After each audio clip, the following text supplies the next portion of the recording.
Hello everyone, this is CJNovo992 and today we're back for another brand new video and brief troops, or unclench if you're that way inclined. Take a seat, look at your phone, do what you need to do, troops, because we are here to react to another stress-free game of football. You know what I mean? Never worried, troops. That was about as routine as it comes. That was exactly how Big Phil went ahead and drew it up. Like, imagine no winning this weekend, troops. That just couldn't be my club, but my club continued to fight till they had very, very little left, and this for me was a battle. Like, all joking and all that aside, troops, that was ugly today, you know what I mean? We were about as bad as we could possibly be, but we got the 3 points, and for me it showed again what Big Phil is coming in here and doing. He's giving everybody a fresh chance. Everyone, it's a blank canvas. You go out, you get an opportunity to play, you try this, you try and perform, you work your way up. If you didn't, you start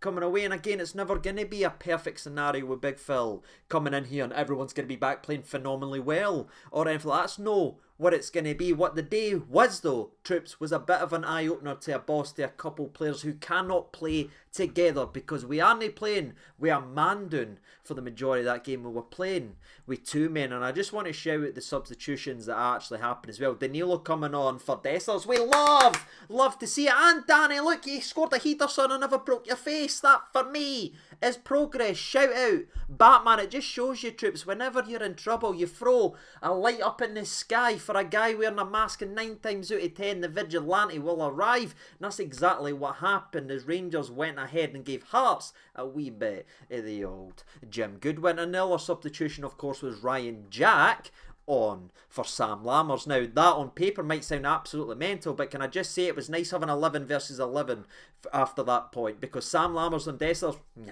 nah, troops, that was genuinely 9 men versus 11. I thought the exact same at the midweek game, the European game I should say, and it was the exact same right here. And again, I have to obviously be happy because I'm excited about coming ahead and winning that the way that it's unfolded. You know what I mean? Looking dead and buried with the 90th minute, but coming away with all 3 points. Thank you. Somewhere, Scotty Arfield smiling, holding a tea and doing this with the other hand, whilst we also need to look at what we saw from today, because again, blank canvas, everyone's getting opportunities to impress, but there's 2 players who continue to stink up the joint. So stay with me for a couple minutes, because there's some things to actually discuss. There's a wee bit of storyline there, and maybe a wee bit of an eye-opener to scouts regarding strikers in this country, what's there and what's elsewhere with the bigger, flashier names. I think everyone knows where I'm going to go with that one, but also there's some facts that need to be discussed as well. So as we go ahead and trot on like we're doing a Red Dead Redemption 2 mission, I think we'll just continue with what we talked about. Maybe start off down here and then work our way up the exact same way that the game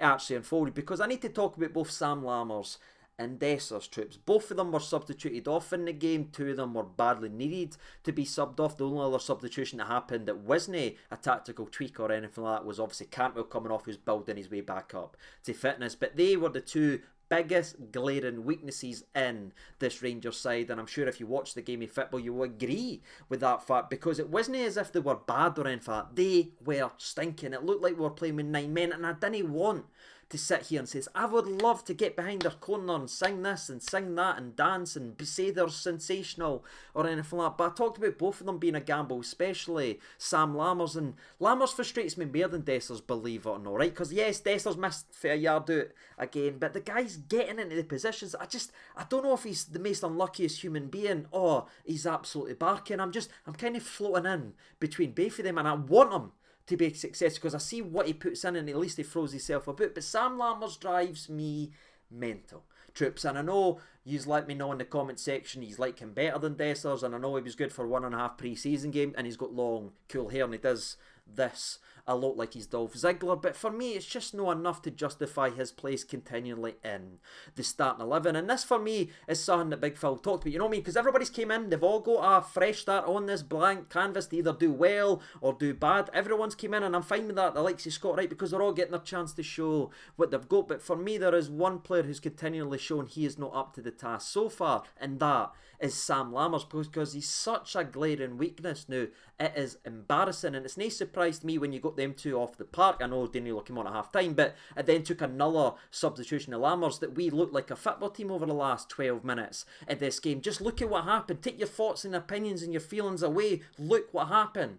Lammers came off. We had so much energy down the right hand side. We had so much zip about our game because it was 11 versus 11. And I know we all want him to be a success. I still want him to be a success. The guy looks like he's got zero confidence, and that's maybe the way his career's went. You know what I mean? He burst onto the scene. His career trajectory was this, got his big money move. Then he scored 9 goals in the last 5 years, troops, and you can see why. He just doesn't do nothing.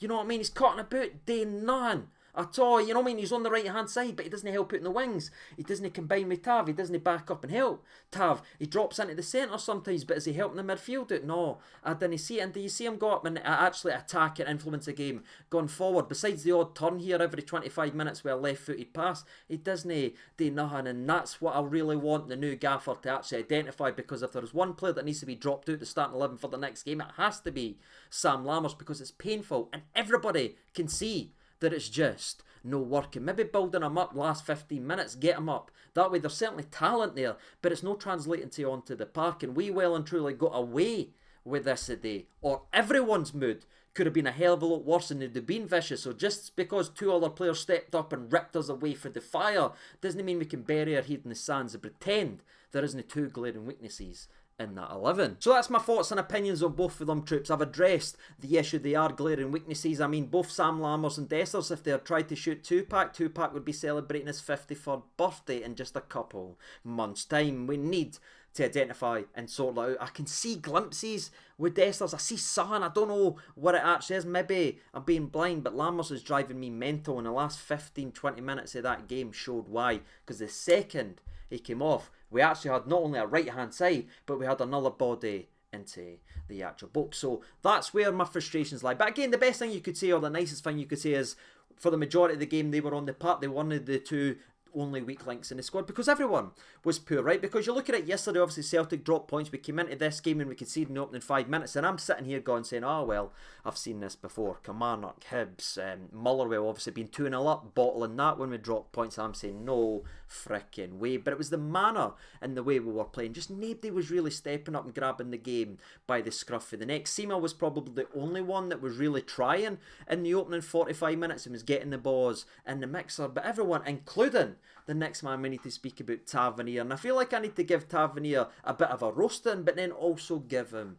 a bit of appraisal, because for 80 minutes in this game, Tavernier was rank rotten. Genuinely rank rotten. He was blowing my mind, because every free kick to either to the goalie or going miles out for this. You could see Golson, you could see Davies shouting. I'm saying, what is going on? Every cross that he had away to the other side, went out for throw-ins more than there, and his corners were absolutely painful to watch. Did any of them beat them? Honestly, Warwick Davis was the only in it to header one of Tavernier's corners more recently. But troops, it says a lot about the laddie, despite all of that and just looking no like his day, and you put in the fact that he's missed a penalty by rattling the post. The way he was able to respond and get better when the team really needed the last 10 minutes for somebody to step up and be counted. We go another penalty kick, and people can maybe look, oh, I took you 2 penalties, well, they're penalties. Do you want to just say, oh, because it's Rangers, didn't give them a penalty? Maybe Peter Haring shouldn't be trying to swap shots with Connor Golson during the actual game. It's clearly a penalty. Tav's already missed one, so to have the balls to step up and take another one in a game is tremendous for the skipper. And then what he done after that with a couple interceptions, the big tackle, and then the ridiculous assist putting it on a sixpence for Danilo. That there is what won you game. That's who won you this game, and I can't believe it, because everything else was so bad and rotten, but the skipper grabbed this game and grabbed this win for every single Rangers fan. So aye, sort the rest out, Tav. Like the ending though for you. But I guess I should stop dancing around the actual game recap and go ahead and discuss it, because there is so many plot points to this storyline of this game. So let's go ahead and talk about it then, shall we? The game started the way we were all fearing after Celtic dropped points yesterday. Us coming in, know the intensity that was needed. We were miles off it, troops, and Hearts looked the better side, especially for the opening 25 minutes, but obviously they scored much earlier than that. It's a throw-in. We didn't really do well enough to defend that. They end up switching it out, and it's exactly good play for Hearts, and I'm actually going to give them credit here, because you can see what they're trying to do. Shanklin's involved in the original when the ball gets thrown in and around, but it's a switch out, and right away you can see him, he fakes to go to Ben Davies, then he cuts back to Ridvan. That there is clearly something they've worked on, or maybe it's just Shankland showing that he's got a sniff about the goal. That is sensational. Centre forward play, the ball comes in. Again, he's maybe not going to win either versus Davies or Goldson, but you know who he is going to beat? Ridvan. Honestly, I had to sit and watch Lawrence Shankland battle Ridvan in the air. That should never be happening. You know what I mean? If one can't ride the Pepsi Max at Blackpool, he probably shouldn't be going up against the best header of the ball outside of the Old Firm, in my personal opinion. And Shankland, it's a brilliant header, brilliant goal. Nothing you can do about Butler, nothing you can really say about Ridvan either. What you expect him to do? Double up and jump through like he's Ant-Man or something like that, you know what I mean? It's painful. It was so obvious to see, and Shankland tried to do that all afternoon, but we kind of switched on, and Ben Davies started to help Ridvan the longer the game went out. But again, why are we always reactive rather than thinking and being proactive, troops, when you see that? Maybe, if they're going to cross the ball, didn't leave the weirest guy on the park with the best header of the ball. Just fine out there. I know, we'll move on. So we started horrendously. How do we respond? Pretty horrendously, as nothing really happened over the next 10, 15 minutes. There was one moment where Dessers kind of turned his man and put a dangerous ball into the box. By the way, it was great centre forward play for the big man, but Cantwell can't get there as a sensational defender, and I believe for Cochrane down the left hand side. And then you had a wee bit of handbags, you know what I mean? The Hearts player looked like he was dying to get sent off. There had to be an early change. I was just gutted it wasn't Lammers ending up coming off the park. And then Seema again was trying his best down the left hand side, whips another delicious cross into the mixer, fired it right into the money, but both Cantwell, Dessers and Lammers can't actually get there. And it frustrates me going back and watching that, because why is the only one that's actually making a move towards the ball Todd Cantwell outside the box? Why is there two centre forwards moving away for the ball? Like, see the next Rangers game you watch, or if you want to go back and watch that one, just watch both Dessers and Lammers. I think they're trying to move away from things constantly, you know what I mean? They're not driving towards it, they're not driving to the front post, they're not driving to the back post, they're just kind of gone there, and that's because they've got zero confidence. But things like that frustrate me, because the only one moving towards the ball is actually Todd Cantwell. Our two forwards are supposed to be sniffing about chances, you know what I mean? We punted Tony 2 goals out the way because that's all he seemed to score, and this is who we wanted into the football club, but I just didn't get it. Move towards the ball, put the ball into the back of the net. Two things that should have happened shortly after that. As we whip in a corner, the header ends up coming down, and Dessers, for about a yard out, hits his knee. Again, is it unlucky? Is he terrible? I don't know any more tricks, but all I know is Lawrence Shankland played a phenomenal bit of football to track the ball and scoop it off the line where it was nearly gone in. We've scored goals like that previously in the past, with Morelos especially round sniffing about the goalie, but Dessers just doesn't put enough on it. Can he sort his feet out? It looks lackadaisical, and Shankland ends up getting it away. And it's funny because the guy who was starring, and especially for the majority of that game till the scoreline obviously flipped, was Lawrence Shankland. Everyone coming up to him, down on the chest, bringing others into play, switching the ball. Scored with his only shot that he had in the game, with a brilliant header, showing good centre forward play to go and attack across and identify the weak place in the defence. And he does his job defensively for set pieces as well, getting it cleared off. So that was somebody we looked at for a long time and says, nah, he's not good enough, we need better than that. But that is outperforming nearly everything we've brought in forward-wise for the last little bit that he wasn't again called Cholak. But I'm going to have to jump over a lot of the first half here because it's slow, it's lackadaisical, and it's painful to watch. You know, we've seen enough, you've heard me speak enough. Outswinging corners, the Navy, yay! I love watching this. Oh, look, we're playing like Ridvan's Barisic and keeps playing to this cross, even though he can't cross it like Barisic. No many actually can. And on the right hands again, Tavernier couldn't do nothing at all. So we're going to have to jump right to the 43rd minute, where it was great play from Seema down the left hand side, whips in another beautiful cross to the front post. Both Sam Lammers are sitting there playing like they're at a Kansas City Chiefs frickin' game, troops. They're just standing in the middle, nowhere near it, and that frustrates me as well, because our biggest goal scoring threat over the last couple of weeks has been Seema, but he's been put on the left hand side to facilitate two boys that can't score or do nothing, you know what I mean? Both Sam Lammers and Dessers has contributed more to boos than they have goals and assists. So maybe Seema central as well, but obviously Danilo's back now, so that's the move, and that's the way I want that to look. Seema there, then Danilo, but I never go any of that. But again, Clement's just in the job, he's giving everyone a fresh opportunity and a chance to impress them, and couple certainly have it. And it looked like we were going to be ending the first half on a real dour, sour note, troops. But we end up getting a penalty kick as Raskin does very well to play a beautiful ball down to Cantwell. Cantwell cuts inside, he drives by another one, and ends up getting nailed. It's a Stonewall penalty. Up steps Skipper, and I'm sitting saying, just put it in, Tav. We'll go into half time and we need to adjust this because Big Phil's going to have a lot to say about what we're actually watching today. And then he does easy.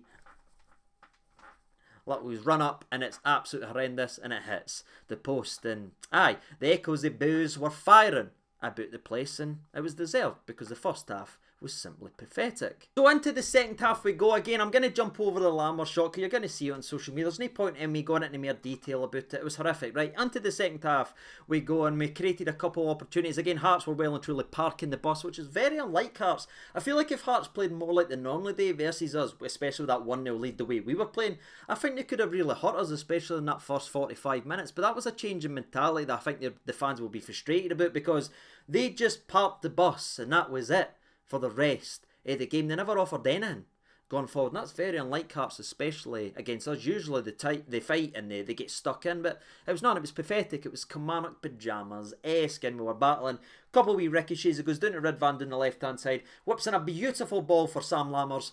You can guess the outcome. That's right, spooned over the actual bar, which was Sayre to watch, but no, Sayre is the next moment because another ball comes in from Tavernier. It's not great, but the goalie flaps at it. It drops to Raskin, who hits a left-footed volley. I think it's in because it's hit the net, and I'm like, oh no, no, no. Then I look down and I see wee Raskin's injured, and I'm going, right, aye. Here it is. This is the moments. This is what we're actually used to, and unfortunately Raskin cannot play and ends up getting stretchered off. So if there is any updates by the time I've uploaded this video, scroll down, check the pinned comment, I'll let you know as usual. But aye, it was well and truly double whammy, and we were forced to make another substitution. Again, the only substitution we were made were down to injury reasons, besides the two glaring weaknesses, Dessers and Lammers. Dessers punted at half time and somehow Lammers survived to the 80. But I'm going to have to jump over a lot.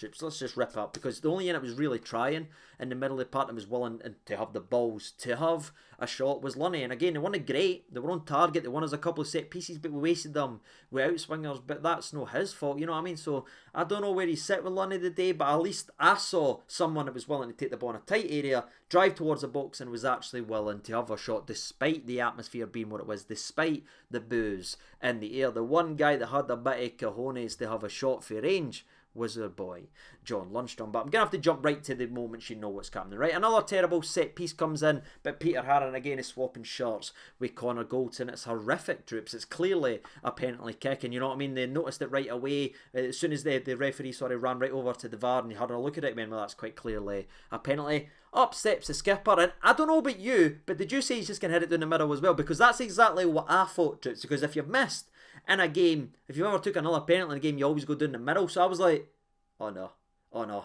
he's going to go down the middle here, but the goalie might just stand still. But thankfully the goalie dived, troops, and that's probably an emphasis on professional football and the stuff we all play, troops, you know what I mean? Goalies can stand in the middle where we play the Sunday leagues and all that stuff. You can't do that in real life, troops, at the top flight football, because if you do that, you look like a clown as a goalie. So he dived, he's went to the same side, but thankfully Tavernier's hit it in the middle, went and got the ball. Danilo right away, what I love, as soon as that they took the kick off, Danilo sprinted full pelt to win the ball, force the ball back. Tavernier won a couple of interceptions, got the ball back, down the right hand side, whips the frickin' ball in, and it's a beautiful header where again Danilo doesn't smash his head actually doing it, and I needed a wee bit of that for your boy Danilo. Brilliant header, brilliant goal, and we turned a 1-0 loss in the space of 3 minutes to all 3 points. And a 2-1 win. Beautiful ball for Tavernier. Wonderful header for Danilo. But that's what happens when you've got an actual goal scorer on